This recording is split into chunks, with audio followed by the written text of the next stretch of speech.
Because tomorrow is Asar B'Tevet, so I figured we have to dedicate today's shiurim to Asar B'Tevet. One shir, the first shir will be about the 4 fast days in general, to relate to Hanukkah a little bit, and the second shir will be about Asar B'Tevet itself in the book of Yechezkel. Right? That's where we're going today. There's 2 source sheets. The first one, the dilemma of the 4 fast days, that's for today's shir, the first shir, and the 10th of Tevet is for the second shir, but on the second page, I need the timeline for the first year as well. But before we start, I want to talk about a machloket that we have today, about the phrase it's called Reshit Smichat Gulotenu. You've heard that before? Some people say it in Mishabera. Some people say it. And it's always good reason. There's always good reasons to argue, right? Now, there's some people who hold this is Reshit Smichat Gulotenu. I think it has a lot to do with our program, doesn't it? Torah Mitzion Kolo. Pretty. Weren't you one of the founders way back? No, not me. Not yet, but it was in Cleveland, though, wasn't it? There was a Torah Mitzion Kolo in Cleveland. We were the first. Yeah, but the idea was that this is now. Why would people think, after 2,000 years of being in exile, okay? Why would people think that Am Yisrael's return to Israel in the last 100 years or so, and establishing a state, etc.? Why would people consider that the beginning of our redemption? Okay. I mean, it's an obvious question, right? And that's why those who say it, that this is the beginning of our redemption, can't understand why anyone would disagree. It's like right in front of you. On the other hand, there's what I would call maybe more Haredi communities. They won't say that. Why? Because who are we to decide? But that's God's problem, not our problem. But how do you know what's going to be? Yeah. Rav Sherky is quoted quite often as saying, "Why do you say Reshit?" Okay, yeah. So some people say Shaital already. Not that it was and it's over, but it was. Oh, Reshit is over. Now we're in the middle. Okay. No, there's some people who don't say Reshit because we're past that stage already and we're higher up already. Some people don't say it because we thought we were, now we realize we're not. Okay, depending on if you're a pessimist or an optimist. One of my students asked me the other day if I'm pessimistic about the situation in Israel, and I told her I hope so. So we get that. Now, what I want to use that phrase to understand our topic today, because the situation we're in today, is this Reshit Smichat Gulotenu or not? Something very similar was happening 2,000 years ago, which will explain the whole reason for the fast days. That's my little word of introduction. I'll explain what I mean. From the time of Yeshua until the first temple was destroyed, that's about 900 years. Yeshua conquers the land. We have about 400 years of the Shoftim, another 400 years of the first temple period. But from the time we enter Israel, the Jewish people are living in their land. That's a given. If anyone goes into exile, they're pretty much out of the picture. Maybe the Assyrian exile, the 10 tribes, but in general, the Jewish people are living in Israel. There's no major Jewish community outside of Israel as a whole. With the destruction of the first temple and the exile to the Babylonian exile, it's the first time in Jewish history where the center of the Jewish people is outside their land. Now, if you've ever studied Yirmiyahu in that time period, there's what's called the false prophets, and before the first temple was destroyed, when the Babylonians were coming in, the false prophets were telling the people, they were God's prophets, but giving false prophecy, they were telling the people, it can't be, it won't happen. No, it can't be. Yirmiyahu was a false prophet, and it's impossible for God's temple to be destroyed. It just can't be. But for God's people, how could God's house be destroyed? And if you even mention the possibility that God's house could be destroyed, you're what's called a kofer, and that's why they want to put Yirmiyahu to death for being a false prophet. And Yirmiyahu was saying, it can be, not it will be, but it can be if you don't do proper repentance. That's a topic in Yirmiyahu.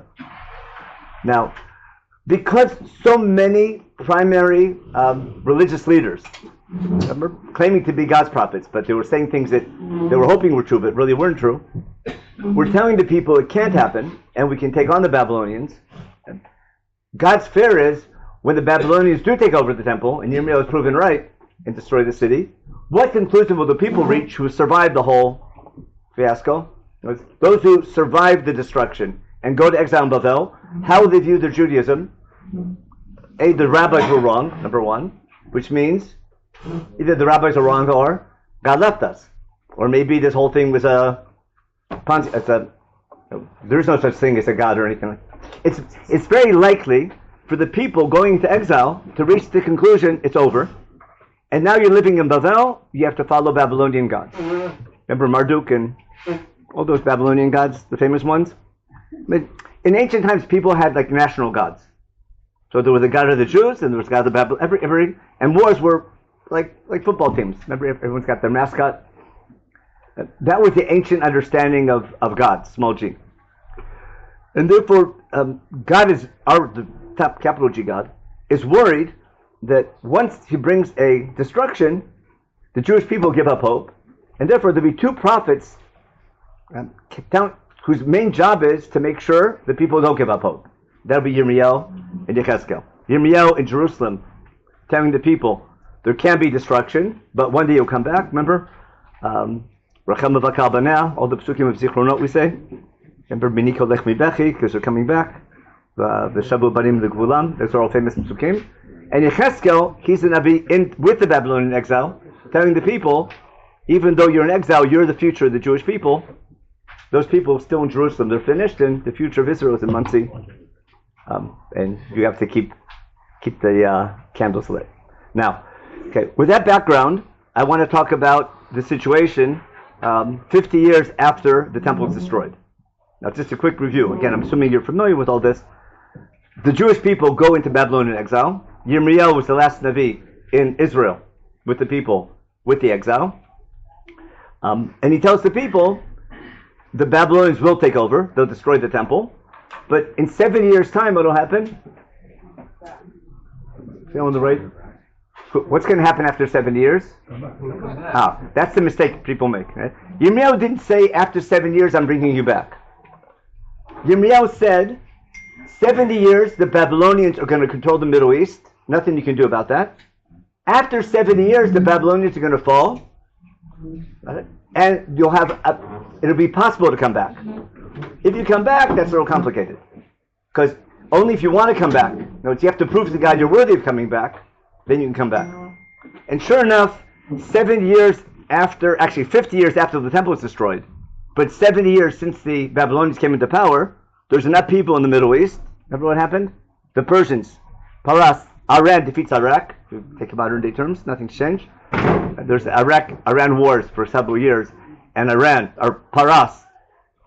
Remember Koresh, the first major king of Persia. He defeats the Medes and then the Babylonians, and then he becomes this new emperor over the whole Middle East. He took over the whole Babylonian Empire, and he changed policy. Always says policy. The Assyrians beforehand and the Babylonians, when they conquered different lands, they didn't kill everybody. You know why? Because dead people don't pay taxes. Okay? And you can't build an empire with dead people. Okay? Now, who did they kill? The soldiers. But people in their own land tend to rebel. And therefore, what was the policy? Conquer a land, exile the people, and they'll keep them quiet for at least for a couple decades. Who cares about what it'll be? No one plans that far ahead. But what happened is, because the people were exiled from the lands, the people who were exiled are never happy. They're grumpy all the time and that leads to rebellions. That's why the Assyrians fell. That's why the Babylonians fell, etc. Persia changes the whole policy. They take over the Babylonian Empire, and the famous Cyrus cylinder. What declaration does Cyrus make? Any ethnic group that was exiled by the previous regimes, by Ashur or Bavel, what can they do? Go back to your land. Religious autonomy, build your temples, just pray for me, just be a good citizen. Basically, autonomy, but no sovereignty. Right? Just pay your taxes, be good citizens, we'll be good for you. Why run a country? Who needs the headache? We'll run the country for you, you can sit and learn. It's a win-win. No examples from today. Now, the Jews living in Bavel, oh wow, it's been 70 years it's only 50 years since the temple was destroyed. But it's 70 years since Yirmiyahu said Bavel will fall. And maybe, hey, this is it. And the question is Koresh's declaration that all the ethnic groups can go back to their lands and build their temples, is that God telling us it's time to come home? So what did the Bnei Kibbutz people say in Torah Mitzion? They were all there, they had Karbat, they were into it. And a small group of people, that's the beginning of the book of Ezra, I'm sure you remember, returned to Israel, in first, second year of Koresh after his declaration. They come to Jerusalem with a permission to build the temple. And remember what happened? There's an intifada. Why? Because when we left, the Babylonians brought other people in the Assyrians beforehand, and there's other people living here, and they think it's their land. Not much has changed. Right? Okay. And therefore, we start working on our temple, and what do they want to do? If we want to take a look at it, if you look at Ezra Perek Daled, because Ezra Perek Aleph you all know, remember? The first year of Koresh, God inspired Koresh to build the temple, remember? And the Jews came, and people who didn't come had to send money. But look into Ezra Perek, if anyone wants it, I brought an extra top if somebody wants. Everyone want an extra one? Make sure you have. If not, look on your phone. That's it. Take it. Okay. In Ezra Perek Daled, right? The Jews come back and start building, right? And the Tzarei Yehuda and Binyamin, the enemies, like Soros, in the beginning of Perek Daled in the book of Ezra, they give them trouble. They say, hey, we want to make this an international project. We want to do this with you. We've been serving your same God. Zerubbabel, who came back with him. Remember Kate Babel, Zerubbabel? The Kate Shivim, we sang on Hanukkah. He says, no, it's only our project. And then in verse 4, in chapter 4, verses 4 and 5, the local population starts an intifada. They scare the people. They're scaring them from building. And they start lobbyists. And what do? They stop the building. See the end of verse 5? They stop the building from Koresh until Daryavish. Got that? You can calculate it. It's 18 years. There's a building freeze for 18 years. In the meantime, Koresh is gone. Kembuti, the next thing is gone. Whatever happens. And 18 years later, there's a new government in Persia. Who's the new emperor? Okay. Darius. Also the Great. They had like the most popular last name for kings back then. Remember Alexander the Great? And it's a great name for a king. No. It's the second year of Daryavish, and who's the prophet? Remember Haggai? Haggai inspires the people, hey, a new administration in Persia, maybe we can start building again. Maybe, things will be better again. We can move the embassy. There's a whole new, there's great hopes. Right? And sure enough, they break ground. Remember, that's the Hanukkah shir. They broke ground on Hanukkah in the second year of Daryavish. That's the key thing we need. That's all we need for today's shir. They break ground on the temple on the 24th to 25th of Kislev in the second year of Daryavish. In the book of Ezra in chapter 6, we find out that they finished building in the 6th year of Daryavish. Got that? That's all we need for today's shir. In other words, when those who returned, what happened? Those who returned when Koresh made his first decree, it was after 50 years after the temple was destroyed, but 7 years since the Babylonians took into power. They were hoping this is the beginning of redemption. They came into Fada. How do they interpret that? Maybe it's not time yet. You follow? But now, 18 years later, when Darius is king, and now it's 7 years since the exile, got it? What are they hoping? Maybe this is it. Got it? And this time he gets off the ground. Now, they've been disappointed before. Got it? And the question's going to be, they start working now on the temple in year 2. They finish in year 6. And now we're going to read together Zechariah chapter 7, which is the first source sheet. Okay? We'll start with just Zechariah chapter 2, just a reminder from a couple weeks ago. Remember the Haftarah for Hanukkah? Ready b'simcha b'tzion? That was in year 2 of Daryavish. And what is the Nabi saying? When the Nabi says, be happy, what's that imply? Who do you say that to? Cheer up. You say it to someone who's down and depressed. So the people, for the last 20 years, they've been waiting. Nothing's happening. And now, what's he tell them? Roni b'simchi b'tzion. Don't worry. Kiniba v'shachanti b'tochnu Hashem. Things will be great again. Jaga. Right? Jerusalem will be great again.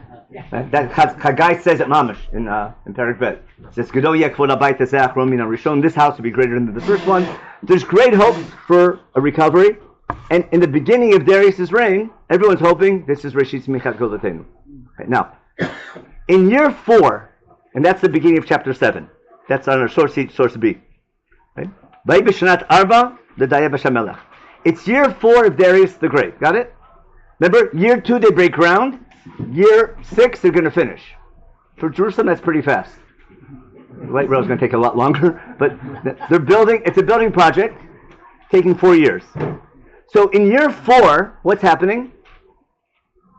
It's under construction. And what now? They started 20 years ago. They started, and it fell apart, right? The question is this going to happen this time? Is it happening? Ready? And now, the most amazing thing happens. There's a delegation of Jews in Bavel sending a letter to the rabbis in Jerusalem with a responsa, with a shaila. Does that ever happen? Jews in the diaspora send letters to the rabbis in Jerusalem with a question, what to do? So watch what happened. So again, Vayibishat Arba the Dayavesh, Hamelech, I'll translate, we'll do the Hebrew. Hayad Bar Shem El Zechariah, Barba the Chodesh Hachi B'Kislev. Again, in the winter, in Kislev, 2 years after they started construction, a delegation from Bavel is sending a letter to the rabbis, the Kohanim, and the Nevi'im in Jerusalem with a question. What's the question? Okay. Vaishlach Beit El, most people said that they send to the house of God. Or Beit El might be to the person, somebody. But who's sending a message? Sar Etzer and Regem Melech Vanashab. Those are Babylonian names. Okay. Lachalot et Pnei Hashem. What's it mean, Lachalot et Pnei Hashem? Lachalot, what's that mean? Remember, Vaychal Moshe et Pnei Hashem? Ochila La'el? Right? To beseech God, to ask God, they want to know what's going to be. Right? It's a type of a prayer, but it's more of a question. They want to know what's going to be. What's their question? Lemor lakoni asher lebeit Hashem, the priest running the temple, or planning to run the temple. Ve'al nevim, the guidance counselors, etc. Lemor hefke b'chodesh hachamishi hi nazer kasher asiti zek kama shanim. What's the big question? What fast day is there in the 5th month? Tisha B'av. What do we see from here? For the last 70 years, they've been fasting on Tisha B'av. Why? To remember the thing. And now what's the question? Do we continue fasting? Now, what do they care about in Kislev? Now, I joke around this time, but if you've ever been to summer camp, right? When you're planning camp for the summer, you make camp plans already in the winter. If you know, the Shiva programs are sending, everyone's searching for staff already, coming to all the gap year programs. Now, when I'm planning camp, I need to know during the 9 days, do we have instructional swimming or regular swimming? You familiar? Do we need to make a swim every night to have flashiks, or can we just take it easy? Understand? We really need, in Chutzars, we really need to know what's going to be with Tisha B'Av. You follow? It's going to affect our lives tremendously. Not my point? You know I'm joking. I wish I was joking. But the community in Bavel, I can do this in Israel because you guys all made Aliyah. But the community in Chutzars is wondering, we've been fasting for the last 70 years, right? What's the question? Do we continue fasting? What's the assumption behind the question? That if the temple is being rebuilt, no reason to fast anymore, and we can live back to our normal lives again. Got it? What are they asking? Is this really Reshit Tzmichat Golotenu? You follow? They want to know, is this what's the nafkamina? You know what that means. What's the nafkamina for them? Do we continue fasting? Now, but it's a legitimate question, isn't it? Now, God's going to give his prophets an answer, and we're going to prove that God's Jewish. Because how does a Jew answer a question? With a question. Okay, so what's God say? Vayidvar Hashem tzvot elai lemor, source C. Emor kol haaretz ve'elkonim lemor, ki tzamtem v'svot b'chamishi v'ashvi'i, v'zeh shivim shana hatzom tzamtuni ani. Right? You've been fasting for the last 70 years. Perfect, right? On what months? In the 5th month and 7th month. Now we got to Gedalia. Got it? Right? Have I been fasting? What's God asking? Does God fast? No. Does God eat? Oh, look what he says.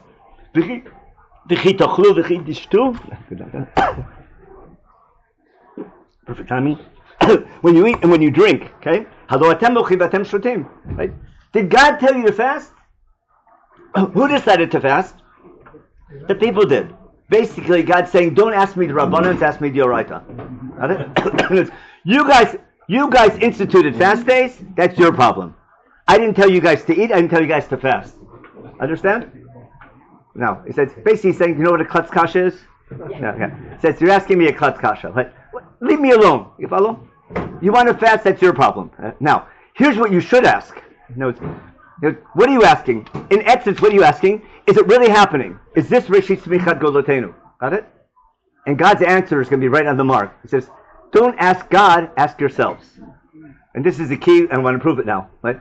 The prophetic answer is, if you're fasting, it's not to remember what happened, it's to remember why it happened.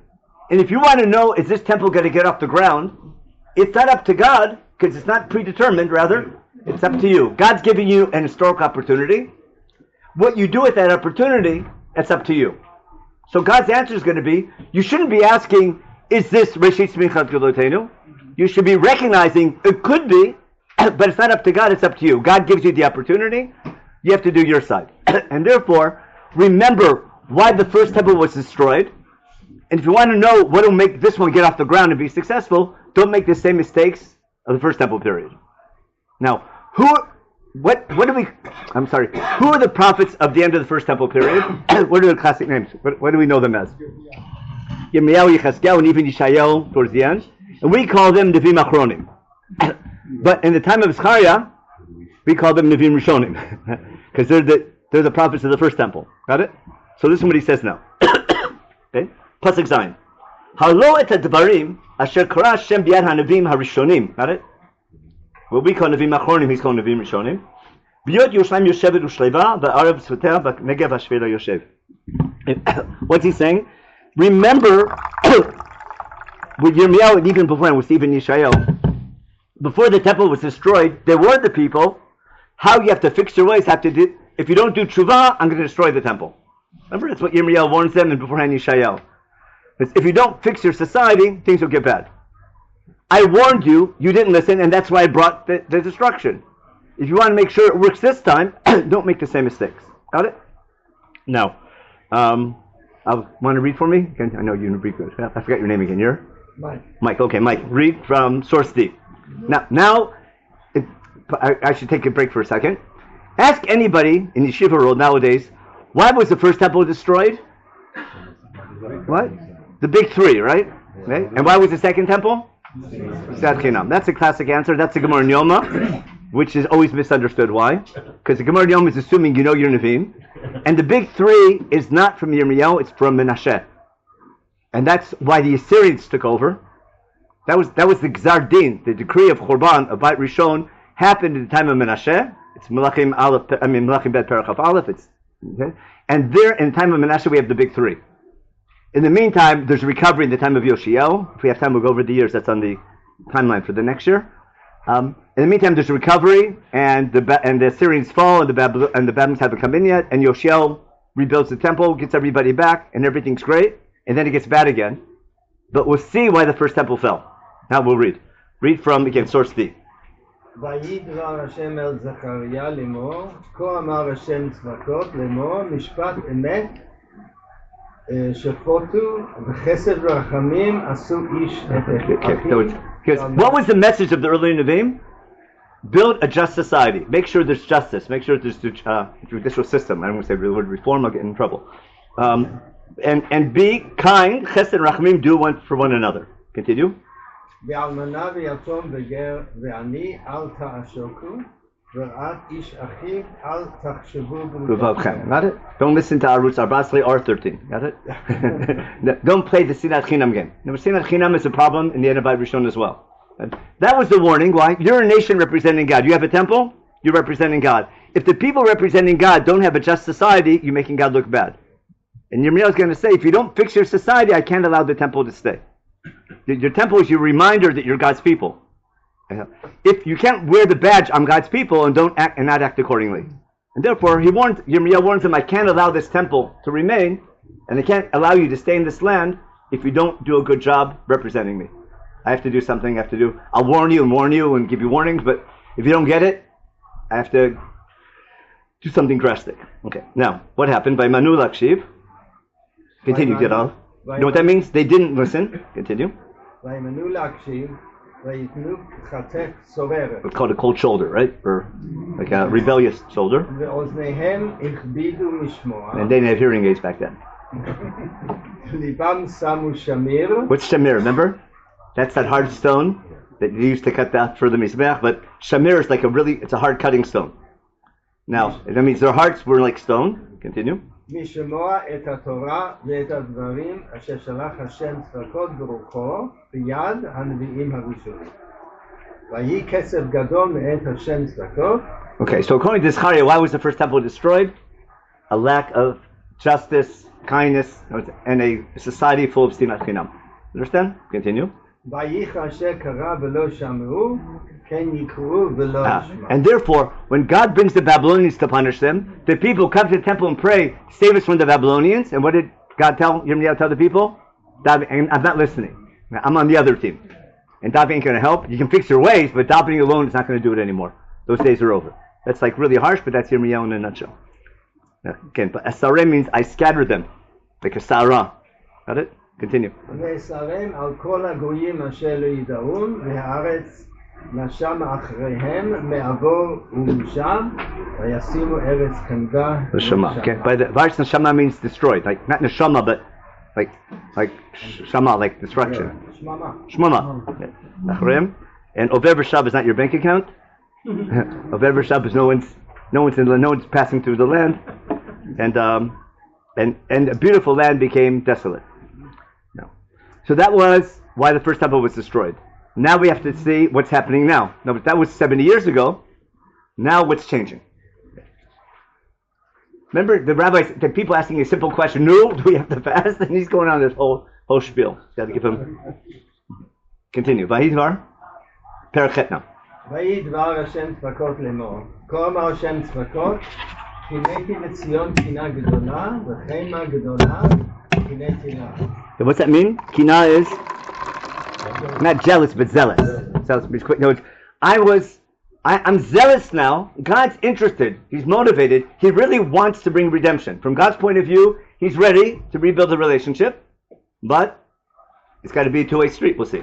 Okay? Therefore, call Hashem. שבתי אל ציון ושכנתי בתוך ירושלים, ונקרא ירושלים עיר האמת. והר השם צבקות הר הקודש. Okay, wait, stop here for a minute. What's God saying? Shavti el Tzion. He said, I'm returning. Remember 2 years back? God wants to bring a Shekhinah back. He said, I'm coming back. I'll bring my Shekhinah to Yerushalayim, and Yerushalayim will be called a city of truth. Now, is that a prophecy of what will be? Or is that God saying? Or is God saying, if you want me to return, Jerusalem has to be... No, God can make Jerusalem a city of truth. Who can make Jerusalem a city of truth? The people. Right? But what's God saying? I'm willing to come back if you make Yerushalayim a city of truth. And making God's temple mount a place of holiness. Now continue. Right? כה אמר שם צבקות, הנני מושיע את עמי מארץ מזרח ומארץ מבוא השמש. Now Eretz Mizrach that's the people where? In Babylonia and Persia, etc. And what direction is Eretz Mevah Hashemesh? What direction is the sunset? The west. That's Brooklyn. That's from the west. Back probably Egypt. Yeah. Egypt or maybe Turkey. Yeah. Basically, I'm giving an opportunity to return. The gates are open. Continue. והבאתי אותם ושכנו בתוך ירושלים והיו לי לעם ואני אהיה להם לאלוהים באמת. Now that phrase, והיו לי לעם ואני אהיה לאלוהים, does that ever come up in Chumash? Remember Brit Milah is l'chad Elohim? Remember on Yom Kippur anu amecha et Eloheinu? Fourth cup, v'lakatchem dilam v'tidchem le'Elohim. Right after v'otzeiti v'tzalti v'ga'alti. In other words, things can be great again. I'm willing to rebuild this relationship. To be your God, you'll be my people. On what condition? Then that will be tzedakah. Got it? That's what the Talmud says. Exactly, yeah. In fact, if you, as long as you mention that, open up in the Tochacha, in Vayikra Perek Chavav. Just take a quick look. You see, it's right there. Look in Perek Chavav and Pasuk Tet. Someone got a Chumash open? In the Tocha, in Perek Chavav and Vayikra, Pasuk Chav Tet. I mean, Perek, what I say? Perek Chavav, Pasuk Tet. As long as you mentioned it. Also, Parshat Bahar. It starts in B'chotai Telechu in Pasuk Gimel. That's the Parsha. And then God says in Pasuk Tet, Ufaniti alechem v'freiti etchem v'irbeiti etchem v'akimoti briti etchem. That's it. Then V'chaytim Rishon Hashan. And then Pasuk Yud Aleph, V'matati mishkini b'tochachem v'lo tigan nafshi etchem. And Pasuk Yud Bet, V'talachti b'tochachem v'aiti lechem la'Elohim v'atem tu li la'am. And Ani Hashem lechem, who took you out of Egypt to be from slavery from Egypt to be my people. Okay? That's exactly the point. They know their Chumash also. Now back to and therefore God's saying, if you do emet and tzedakah, then this can be redemption, but it's a two-way street. That's the title of it. Redemption is a two-way street. That's what Zechariah is screaming. You understand what I'm getting at? The people are asking, is this Reshit Tzmichat Golotenu? And what's God answering? Don't have to, both sides, the Haredim are wrong and the Tzionim are wrong. The Tzionim are saying this is, and the Haredim said, how do you know, right? And the Navi is saying it can be, but it's up to you. It's not a machloket who's right and who's wrong. It's not who's making the better prediction. God's giving you that. There's for sure an opportunity. Okay, recognize that opportunity is going to affect how you behave. No, okay. Now let's continue. Pasuk Yudaled. We skipped that. In between the psukim I'm skipping, he quotes Chagai about the land will give its fruit again, and just like I went out of my way, I plotted to bring you out, to punish you. Now I'm plotting to bring you back. Basically, I'm playing with politics. I'm giving you the opportunity. If you want, you can read it later. Now Pasuk Yudaled. וכה אמר השם צבקות, כאשר זממתי להרע לכם בהקציף אבותיכם אותי, אמר השם צבקות, ולא ניחמתי. כי כן שבתי זממתי בימים האלה להציב את ירושלים ואת בית יהודה על טירה. What does it mean zamamti? What are idim zamamim? When you plot, right?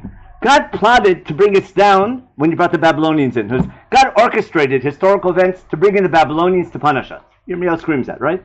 As he said, they're terrible, the Babylonians. I'm using them as my tool, as a wake-up call to you. You don't get the message, they're going to wipe you out. And they'll destroy the temple and exile you. But just like I brought the Babylonians in to punish you, and I'll take care of them later, I'm bringing the Persians to bring you back. Got it? So God's saying, I'm plotting history to give you the opportunity. What will you do with that opportunity? Now continue. And now, in case before what I was alluding to, now is explicit. Because how would you say in Hebrew, here's what you need to do? Read the next phrase. Asher tasu. Could you be more explicit than that? Yeah. Here's what you need to do. Okay.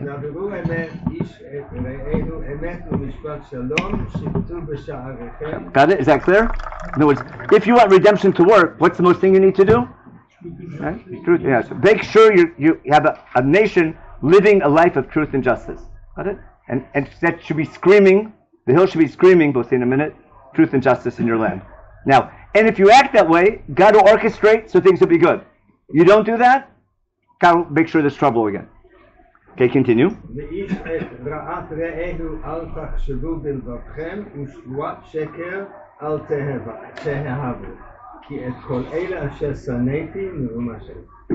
what's the Nabi saying? If you want redemption to work, if you want God to continue orchestrating the events to make redemption happen, it's a function of the society that you build. Got that? It's not how you pray. Why do you pray? You pray to remember how you need to behave. Got it? It's praying isn't a prayer that God brings redemption the way we want it to be. It's a reminder to us from the previous pasuk. If we do mishpat and tzedakah, and our goal is to build a just society, and we actually work that way, and we focus on truth and kindness, and respecting one another, etc., then that'll bring redemption. If not, there's bound to be a disaster. And that's why anyone who's like anyone dati is super careful, never make any lies, make any stories, only tells the truth, and cares about justice because they really want redemption to happen. Okay, now, what are we up to? Okay, now, so the poor people. Rabbi, what's the answer? Do we fast? What's the psak? What's the you get what do you got? They put those books out of the shutim, right? So do you want to go? What's the sikum? What's the bottom line? Okay. So now we finally get the psak. Pasuk Yudchet. Source F, the 4 fast days. Somebody else want to read? What? Somebody else? No, we're just reading till one more line, and then I'll take over. My throat's almost better. ויהי דבר השם צבקות אלי לאמור. כה אמר השם צבקות, צום הרביעי וצום החמישי וצום השביעי וצום העשירי יהיה לבית יהודה לששון ולשמחה ולמועדים טובים והאמת והשלום. Okay. Now this is amazing. What's he saying? Now we have what's called the 4 fast days. You've heard of them? Tzom HaRavi is what we call Shiva Sabbat Tammuz. Tzom HaChamishi, Tisha B'Av. Tzom HaShvi'i, Tzom Gedalia, and Tzom HaSiri is Asar B'Tevet. Saying, not only are they going to be not fast days anymore, they're going to become holidays instead of fast days. It's all in Slichot all the time. It's a part that comes up a lot. You're all familiar. Now, it sounds like a prediction that what these. You're saying you weren't fasting. You remember what happened. You're fasting. Remember why it happened. If you internalize that message and it works, there's no reason to fast because you got the message. They become feast days. Now, I understand why they're not fast days, but what makes them feast days? So let's go through them one at a time. Tzom HaRevi'i is what fast day? 17th of Tammuz. Now, what happened on the 17th of Tammuz? That's when they broke the walls through, right? But if you look in Tanakh, they broke the walls on the 9th of Tammuz. You know that? It's in your meal. It says so Mefurash. They broke the walls on the 9th of Tammuz. It never says the 17th of Tammuz. So where do the rabbis get the 17th of Tammuz from? Okay, so we need to do a little math. We left Egypt on the 15th of Nisan, right? We get to Har Sinai and Rosh Chodesh Sivan, and then Moshe goes up and down. And what day do we get to Torah? Either the 6th or 7th of Sivan, remember? So let's say 7th of Sivan. Moshe goes up for 40 days. Remember? And therefore, what day does he count? Add 40 days to the 7th of Sivan. How many days left in Sivan? From 7? 23. And how many days in Tammuz to get to 40? 17. You can get that without a calculator. Remember? So on the 17th, Moshe comes down with the first Luchot. Now, what happened? We know what happened. Right? We had a situation. Had we not sinned, what would have been the 17th of Tammuz? Not Yom Kippur, but even Yom Matan Torah, been the day of Matan Torah. Maybe Simchat, I don't know, Simchas Torah maybe. It would have been the day that we received the Torah in writing. Remember? We got all the laws of the Torah and the Luchot, the whole thing. Because at Har Sinai we just heard voices and things like that. We didn't get a set of laws yet. But Moshe came down with that would have been a great day. So the day has a potential holiday built into it. Now, in the meantime, we sin. Moshe gets the second Luchot. And then they build the Mishkan, remember? And they put the Mishkan together in Rosh Chodesh Nisan. And then they bring Pesach Rishon, wait for Pesach Sheni. The Anan goes up on the 20th of Iyar, remember? And we start traveling, and what happened? Miriam is in quarantine for a couple of days there and there. And then we finally send them Raglim at the beginning of Tammuz. There's like 30 days, remember, with the Slav? That's basically the month of Sivan that year. Right? And then finally, we get to Kadesh Barnea, and Rosh Chodesh Tammuz, we send the spies. And 40 days later is what? Tisha B'Av. Now, what could have happened on Tisha B'Av? Real Tisha B'Av was the day the temple was destroyed. If you read Navi, I was on the 7th of Av, or the 10th of Av, probably a couple of days. It was took a while to burn it down. But it never says the 9th of Av in Chumash. It says the 7th and the 10th, or in Navi. But what happened in Chumash on Tisha B'Av? That's the day the Meraglim came. That's what's called Bechi Shodorot. And had we not sinned, that would have been Yom Ha'atzmaut, right? Because the next day we would have gone to Israel. So each day has a potential holiday. Now, Tzum Gedalia, what event was that? That's when they assassinated Gedalia. And what day was that on? That was on Rosh Hashanah. But we can't fast on Rosh Hashanah because we have to have strength for the next day, Rosh Hashanah. And we keep 2 days now. So therefore we do Tzum Gedalia on the 3rd. But it's already a holiday because it's Rosh Hashanah. Now we're stuck with the 10th of Tevet, right? What holiday is that? What? Tomorrow? Okay. Now, if you remember on the Hanukkah share, remember that medrash about Adam HaRishon? He was born in Tishrei, and he got a nice watch from his father-in-law, right? And he was looking at the time, and he noticed by the time he comes back, everything was nice and normal in September, October. Comes November, he gets home from Shachris, it's time for Mincha. It's getting. The day is getting shorter and shorter, right? Well, no, he notices that from the equinox that the days are starting to get shorter. The nights are getting longer. He made the fast So starting at that equinox. Yeah. And then when he noticed by the solstice that the days are starting to get longer, he makes another 8 days. Yeah. So basically, what happened was after a month or two, realized he's getting shorter and shorter. He says that this is really bad, and maybe that's what God means when I'm going to die from eating that apple.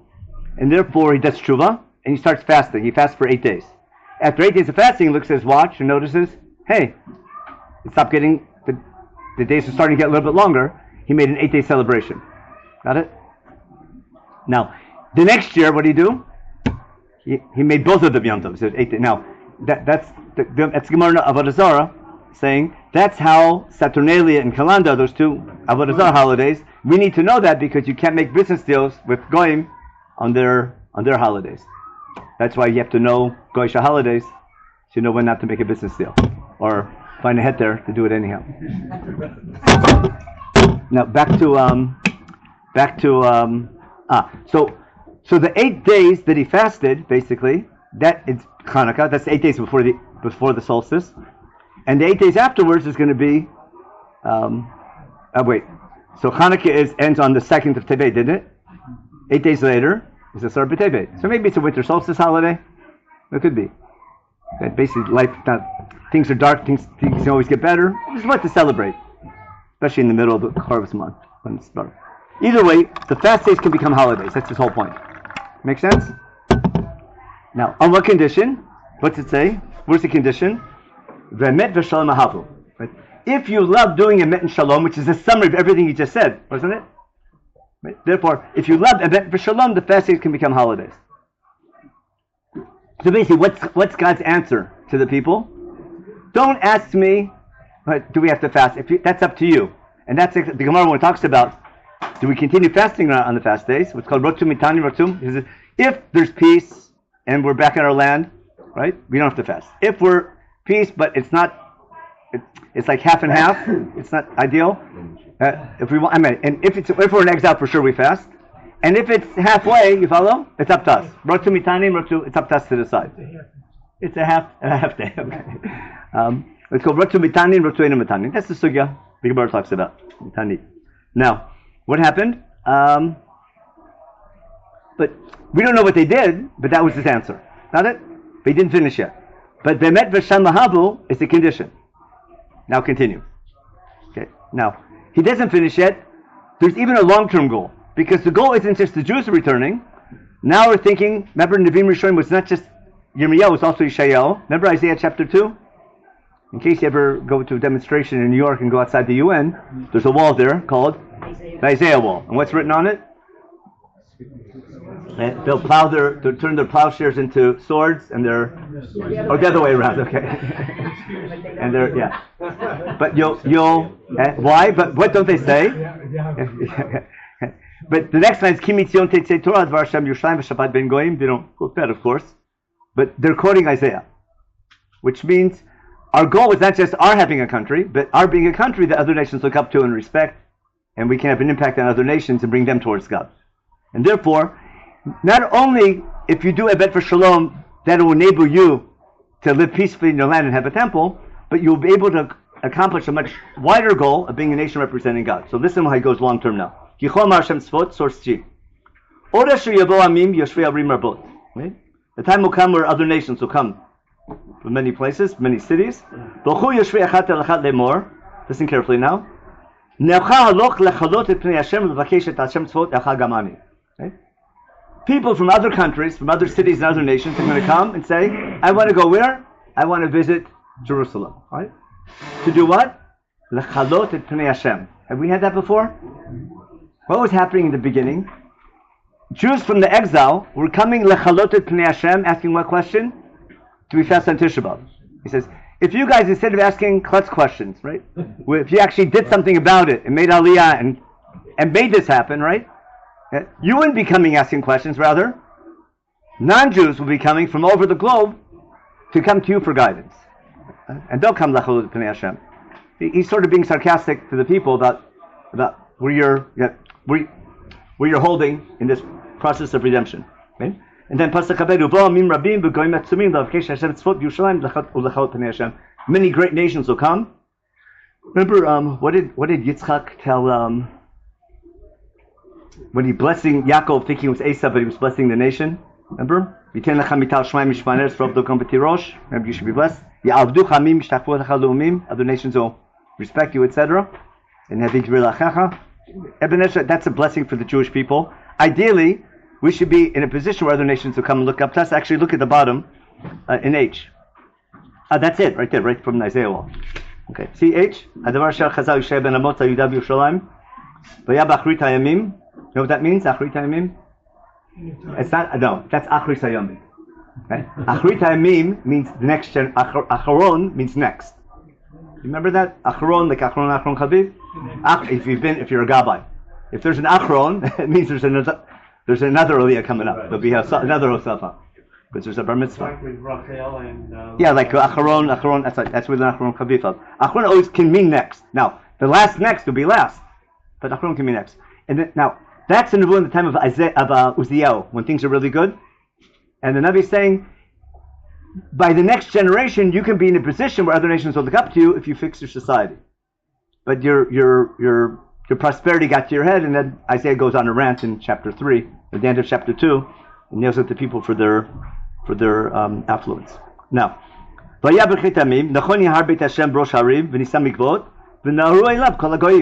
what Zechariah is talking about, isn't it?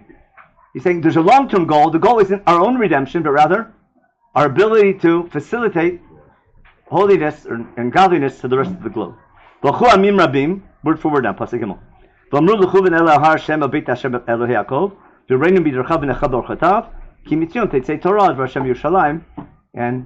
who's sponsoring this year? Torah Mitzion. Doesn't the name come from here, doesn't it? I thought it was fitting to bring that in.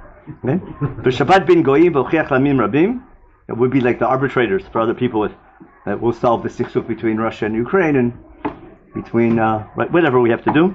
Okay? Right? They'll take the swords and make plowshares. Means still people still have to work. Okay? That's a famous line. Got it?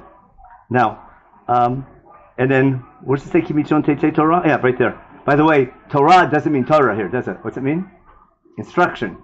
Because you're not supposed to teach Goyim Torah. It doesn't mean Torah Shabbat Peh. It means instruction. Now, on Simchas Torah, we always hold the Torah and say Kimichon Teitei Torah, right? But the Torah of Pshat is not referring to what we call Torah, right? It's just interesting. It's still a good song, but it's not it's sung sometimes out of context. Now, back to so that's what the Navi is. That's a great hope. We're with it. So what Zechariah is saying, the second temple, the goal is not just your returning, but achieving a biblical goal, being a nation, having an impact on the rest of mankind. It's not just you're having a redemption, but doing something with that redemption. Now, let's go back to source G. Okay? We just read Pasach. We'll read Chabed again. That's exactly Isaiah. Now, the last Pasach of the parak is awesome. Chav Gimel. Kol Marshem Tzvot. Remember, he says that a lot. Okay? B'yamim hahema, which means at that time, we're at the bottom of source G. Pasach Chav Gimel now. Come on. At that time, when other nations are coming to Jerusalem, when things are going great in Jerusalem, and you're fulfilling your goal, and Jerusalem is a city doing mishpat and tzedakah, and a city of emet and justice and kindness, etc., and other nations look up to us. Asher yachziku asra anashim mikol lashonot hagoyim, to be 10 people waiting in line, right, from all the different nations. V'yachziku b'chnaf ish yehudi lemor nechay machem, to be 10 people waiting in line just to hold the corner, or maybe the tzitzis of a knaf, of a beged of an ish Yehudi. Says we want to go with you. We identify with you. Understand? And that's the end of the parak. Now that phrase ish Yehudi sounds familiar. How would you translate it? A Jewish guy, right? But ish Yehudi is only one other time in Tanakh. Okay? Now, according to Zechariah, where should the ish Yehudi be? In Yerushalayim Habira. Bira is the name for the Mikdash. No. It's a capital city, but originally meant in Divrei Yamim, it's the name for the temple that Shlomo builds it. So a Jew is supposed to be, an ish Yehudi should be in Yerushalayim Habira, making a name for our God, right? And what do we find out? There's an ish Yehudi in, and what's his name for God's sake? I mean, for Marduk's sake. Remember? His name is Marduk. Remember? No one in Bayit Rishon is named Marduk. Remember? Who's him? It's 4 generations if you follow Pshat. It's 4 generations. Ish Yehudi, Ushmo Mordechai ben Yair ben Shimi ben Kish. Asher Gla is going on Kish. Because it's 4 generations till we get to Mordechai. 4 generations in exile already. Our kids are named Christopher and Matthew and whatever. Yeah. You follow what's happening? Now, that might be a little bit satirical, Megillat Esther. Now, if you know your history, Zechariah is under the reign of Daryavesh. Look in any historical book. I know Chazal go a little bit different, but that's a whole different topic. If I follow all outside history, then the Persian kings, there's Cyrus the Great, 538, and then he's till 530. Cambyses till 522. Darius 522, and then Xerxes in 486. Xerxes is Achashverosh, and after Xerxes is Artaxerxes. That's Artaxerxes. Basically, the outside data. Like we have in archaeology, we have their graves, we have all their all their do you call those engravings? Monuments and tombs and things like that. And all other, and we have Greek historians writing about them. That's the accepted history timeline of the foreign kings, which means Megillat Esther is happening when? After Zechariah. Got it? And it's after Zechariah's prophecy, and everyone's hoping, and God's saying this can be redemption, and God wants you to come back, He's bringing you back, but it's up to you. 20 years later, what do we find? Instead of the Ish Yehudi being in Yerushalayim, there's Ish Yehudi, Shushan, and his name is Marduk. Got it? Something's going wrong. Okay? Now, Chazal say it in a beautiful way. In the next line, Asher Glam Yerushalayim, Imagol Asher Glata, they're alluding to, there's a big party. Remember, what did Chazal say? What was our big sin? At that party, right? Achashverosh was using china from the temple. He was using dishes from the temple, and we had no problem eating on those dishes, even though they wouldn't toivel them. Yeah. Is who? Not Pshat. Mordechai, yeah. Malachi is probably Ezra. Chazal identifying with Ezra, but Malachi is someone sent by God to give us Musar. That's why it's called Malachi. He's my Hinei Sholech Malach. Remember the last line of Malachi? Hinei Anochi Sholech Elion Avi. Beshiv Levavot. No, the Eliyahu God sending isn't announcing Mashiach's coming, right? He's enabling Mashiach coming. Right? If you want Mashiach to come, Amish has to be worthy. So Eliyahu doesn't come to bring Mashiach. Eliyahu comes to prepare us for Mashiach, so we're worthy. Okay? You remember what's the next time? Because if you're not ready when Mashiach comes, it's not going to be a Yom Hashem. It'll be a disaster. That's the last line of Shach that we don't repeat. Now, so if I follow history, the next event in Jewish history is what? Is Megillat Esther. You got it? And instead of the Jews returning and fulfilling this goal, instead, they stayed and they were almost wiped out. Luckily, they were saved at the last minute. But for some reason, Are you saying the basic impression is built before Mordechai and Esther? For sure. If I follow real history, for sure. Yeah. The Megillah is hiding something. And what's it hiding? And it's hiding God. Remember, God's name is hiding. Esther's name is hinting to it because her name, I think, was really Hadassah. They called her Esther. Remember Esther Minatar Minayin? Esther Panim. If I understand the satire behind Megillat Esther, then it's awesome. In fact, I'll prove it to you real quick. I'll try to prove it to you. From what you remember, God saves us at the end of the day, right? We do tshuva, we have achdut, etc. And we pray, and we don't get destroyed. Maybe we deserved it, but we don't get destroyed. Remember Chazal said, what did we do wrong? We went to that party, and Achashverosh was wearing begadim from, what do you got? The bidei, whatever it was, God's doing, but there's this party, all this stuff going on. And then his palace is described like the Kodesh Kodashim. You know, like there's all that Yom Kippur scene when Esther goes in. There's all this imagery of the temple. Chatzer Chitzuna, Chatzer Pnimi. There's tons of stuff there inside. But the key thing is, according to the Megillah, how do we celebrate Purim? What do? We make a fast day, right? The day that was, make a feast day instead of a fast day, right? Because the year of the war, it was a fast day. It was like a day of war. And a sad day became a holiday. Okay? And there's only two mitzvot in the Megillah we do on Purim. Mishach Monot, Ish Re'ehu, and did we see the phrase Ish Re'ehu in Zechariah? Take a look. Here, look in Pasuk in source E. See E? Okay. Tabru ebet Ish et Re'ehu. Which one check out the Got it? And beforehand he said, remember? The two mitzvot of Purim, remember? It's not matanot la'inachonlo. It's not presents for someone who doesn't need.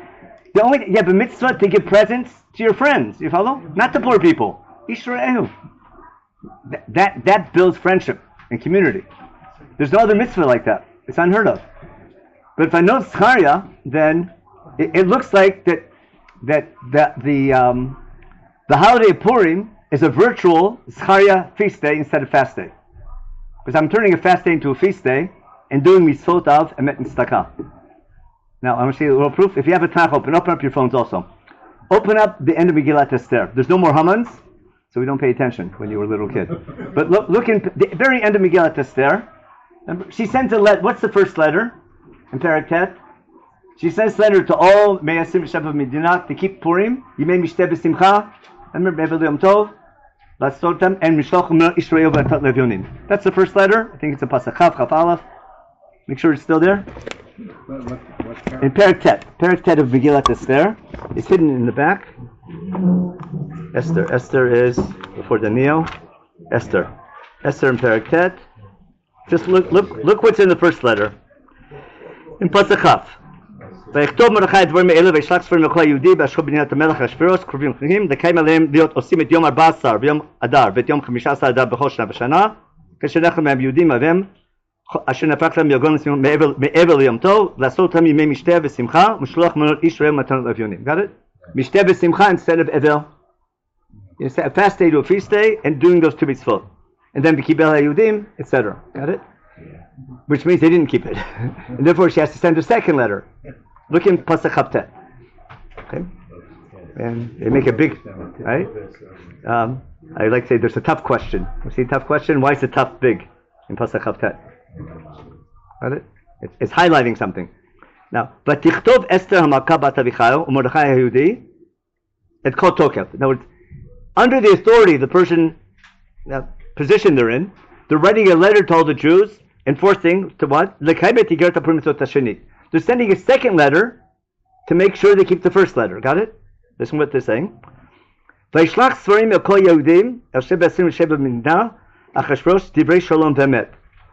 in the letter? The letter is Divrei Shalom Ve'emet. That's not the opening line. That's not hello, how you doing? Divrei Shalom Ve'emet is the letter. Have we had those words, Shalom Ve'emet? What does Zechariah say? Yeah, if you do Emet for Shalom Havu, then the fast days become feast days. Now we have the reason why is he sending Divrei Shalom Ve'emet. Listen what it says.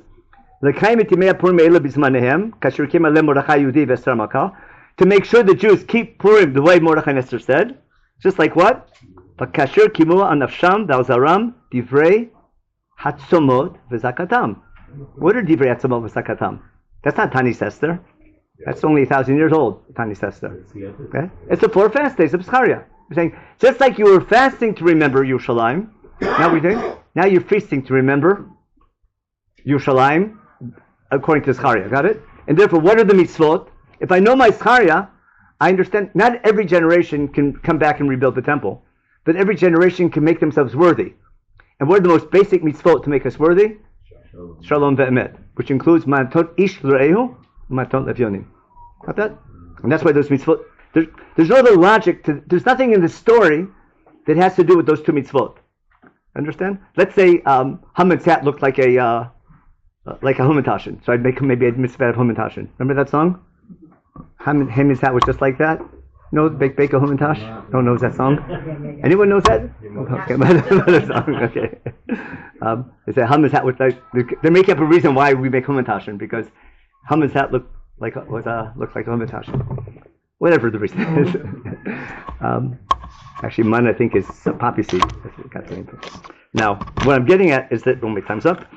What I'm getting at is I can see from this story, and we get this there, that if I want to understand the laws of Purim, what Chazal wanted to do is to remember the next generation. Basically, we had the opportunity of redemption in the time of Zechariah.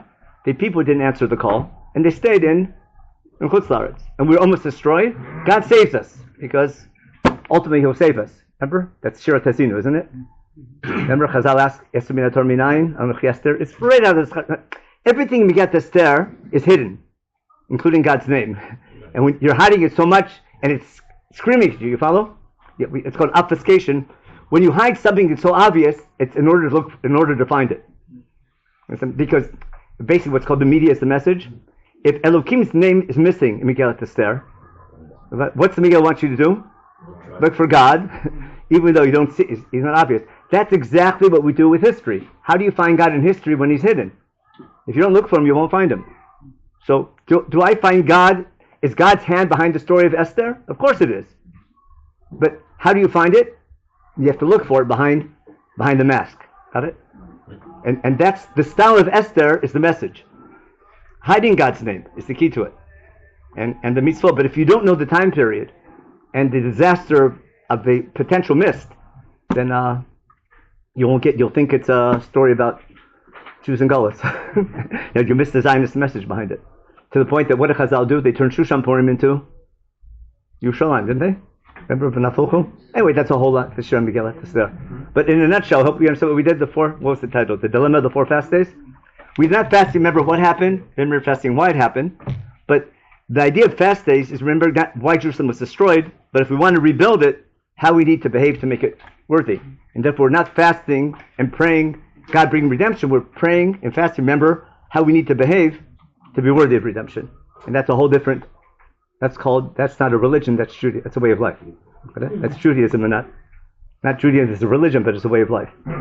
As opposed to some say these magical words, and I told you, it's not a consumer religion, but a employee religion.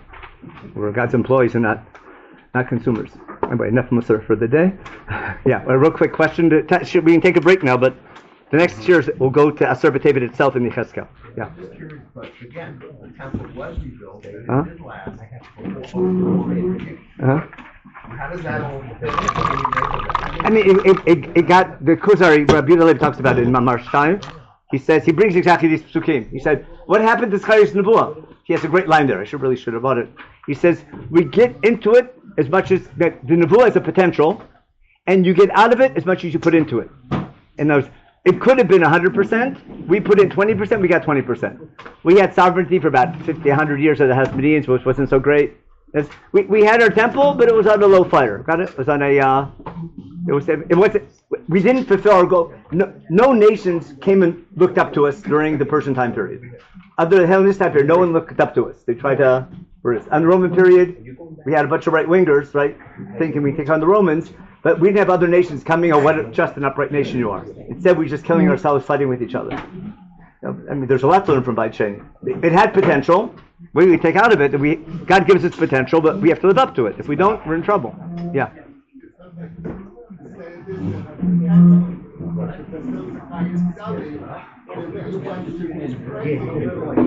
Okay, now what Goyim should be doing, that's their problem. What we need to be doing is clear. You follow?